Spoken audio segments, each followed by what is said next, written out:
After the shocking announcement that Henry Cavill was leaving the Witcher series, after everything that came out about the showrunner, about the writers, about everybody working on the Netflix show, having absolutely no respect for the books, the games, or the source material, it was to be expected that The Witcher Blood Origin would likely be a disaster. But I'm not sure anybody thought it would be a record-breaking disaster for Netflix, but that's exactly what it is. The Witcher Blood Origin reportedly nets Netflix's worst audience scores of all time. And it's true. When we looked at Rotten Tomatoes, you could see that 12% audience score. The fans despised this series, and for good reason. It was one of the worst things that was put out in 2022, and that's saying a lot. Same thing when you look at other rating sites like Metacritic, a 1.1 out of 10 over on Metacritic. But what did people say about it? Even though the fans despised it, even though it was getting roasted, they said, well, you know, the haters can suck it because it's #1 on Netflix on the day it released.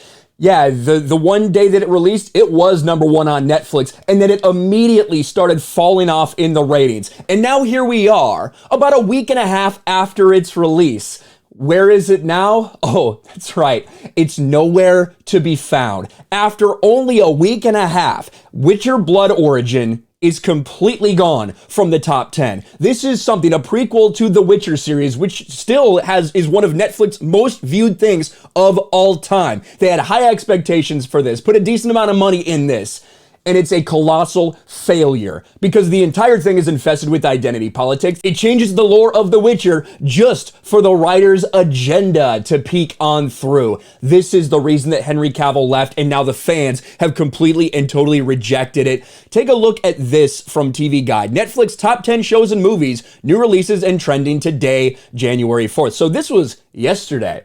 This is yesterday what we found out. Today, it remains the exact same. Look at this. And The Witcher Blood Origin has slid off the list entirely less than 2 weeks after its release. A disappointing outcome for the spin-off prequel for which Netflix had high hopes.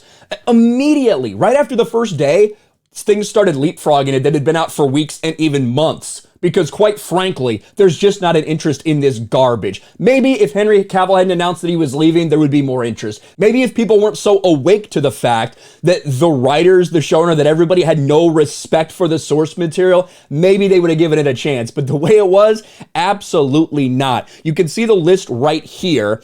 Kaleidoscope, Wednesday, Emily in Paris, The Recruit, Ginny in Georgia, New Amsterdam, The Glory, Treason, Lady Voyeur, Alice in Borderland. And a lot of these things, a decent amount of these things were released before The Witcher Blood Origin.